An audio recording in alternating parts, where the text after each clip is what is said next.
में समाप्त हो जाएगी, कभी सायंकाल समाप्त हो जाएगी, कभी रात काल समाप्त हो जाएगी। आपका एक प्रश्न जो दूसरा ये है कि हम कहीं दूसरी जगह एक अलग बनाया जा रहा है, एक जगह अलग बनाया। इसके पीछे का जो कारण है वो है विषय की हमारी जानकारी ना होना। और ये एक ऐसा विषय है, मैं आप लोगों के सामने इसलिए कहना चाहता हूँ, आप सारे विषय पढ़ते हैं, जितने भी हिंदी, अंग्रेजी, इकोनॉमिक, ज्योग्राफी, सब पढ़ते रहते हैं। ज्योतिष किसी भी लेवल पे नहीं पढ़ते, और जिसका हम जीवन में परिपालन करते हैं।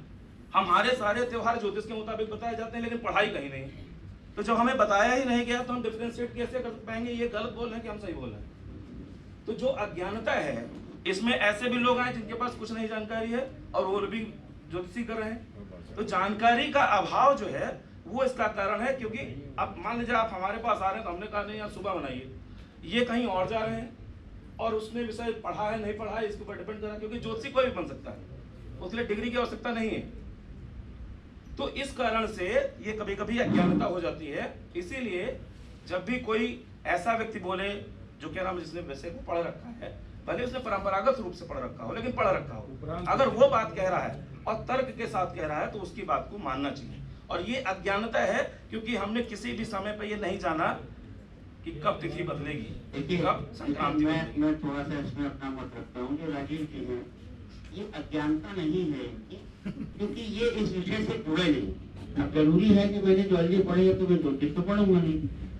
जो भी मैं ट्रस्ट करूंगा या जो भी मैं कार्य करूंगा, तो आप जैसे लोग जो ज्योतिष चाह रहे हैं या जो कैलेंडर निकलता है उनके प्रोटेक्शन को करूंगा। लेकिन हमको इतना पता है कि काशी का पंचांग वहाँ के लैटिट्यूड लॉन्गिट्यूड पे आधारित है, सनराइज पे आधारित है, और जो लैटिट्यूड लॉन्गिट्यूड काशी का होगा वो वहाँ का बताएगा। और जो लखनऊ का लैटिट्यूड लॉन्गिट्यूड है, जो उज्जैन का लैटिट्यूड लॉन्गिट्यूड है, जो इलाहाबाद का लैटिट्यूड लॉन्गिट्यूड है, जहाँ से हमारे टाइम जोन डिफरेंट अलग टाइम जोन बताएंगे। तो जो कैलकुलेशन है ये लैटिट्यूड और लॉन्गिट्यूड बेस्ड है। पहली बात आप ये समझिए। दूसरी बात, उन्होंने जो त्योहार क्यों मनाए जाते हैं, कहीं कहीं ऐसा होता है कि जैसे मान लीजिए उन्होंने कहा अष्टमी, अब अष्टमी आज रात के 12 बजे से लगी और कल दिन में 2 बजे तक, ठीक है।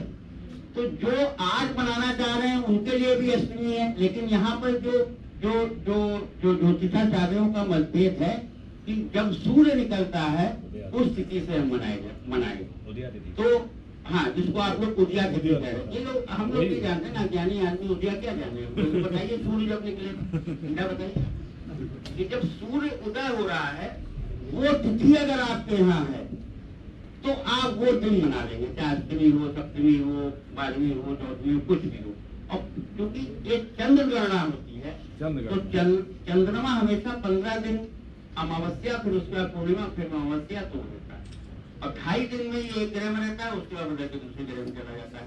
ये मोटा मोटा जो है ये समझिए। तो अगर सूर्य उदय हो रहा है और वो तिथि है तो मना लिया। अब किसी ने पहले मना लिया, उसने कहा नहीं हम सूर्य उदय नहीं मानते। जैसे अपनी होली में भी बड़ा कंफ्यूजन था कि भाई 12 बजे के बाद चलेगी, क्योंकि भद्रा लगी हुई थी, ज्योतिषों के अनुसार होली में भद्रा लगी थी। तो लोगों ने कहा कि नहीं अब तो 12 बजे के बाद चले, क्योंकि 12 बजे से दिन परिवर्तित होना मान लेते हैं। तो कुछ लोगों ने भाई पहले चलाई, कुछ लोगों ने 12 बजे के बाद पूजा अर्चन करके बताया।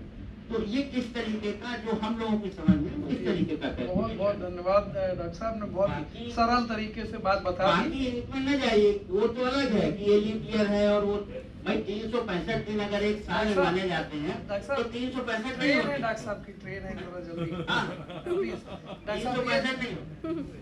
आशीष जी आप कुछ कहना चाहेंगे? आशीष माइक दीजिए। आशीष जी भी हमारे जेमोलॉजी बीवॉक प्रोग्राम के छात्र हैं और कल से हैं आप लोगों के साथ। सर आप लोगों का ये प्रोग्राम बहुत अच्छा रहा। सर आप लोगों का ये प्रोग्राम बहुत अच्छा रहा और हम लोगों को बहुत कुछ यहाँ पे जानने को मिला, जिसमें कि हम लोगों की बहुत कुछ जिज्ञासा शांत हुई और बहुत कुछ हम लोग आप लोगों की जिज्ञासा शांत करने में सफल हुए। जैसे हमारे डॉक्टर साहब अनिल सर ने बहुत अच्छा ज्योतिष की काल गणना के बारे में बताया। सर अगर ज्योतिष एक वो विद्या है जिसमें आप काल गणना ही सबसे महत्वपूर्ण चीज़ है। अच्छा, आप उसको जितना आप उसको कायदे से गणना करेंगे उतने अच्छे आप प्रेडिक्शंस दे पाएंगे। और ये सब मैंने पहले कहा था कि astrology is a science, fully science, but इसका एक पार्ट सर फुल्ली आर्ट भी है। इसके ज़्यादा मुझको धन्यवाद आशीष जी। कोई छात्र कोई बोलना चाहेगा? जस्ट रेज योर हैंड, कुछ कहना चाहेंगे? हाँ, बगैर किसी उसके आपका क्या ये इनको ये माइक दे, मानसी का है, मानसी वो पीछे बैठे। हाँ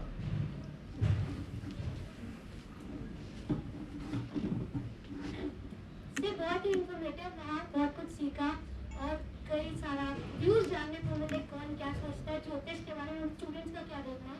अच्छा लगा, बहुत ही इंफॉर्मेटिव रहा। Thank you sir. दीपशिखा है यहाँ पर? हाँ।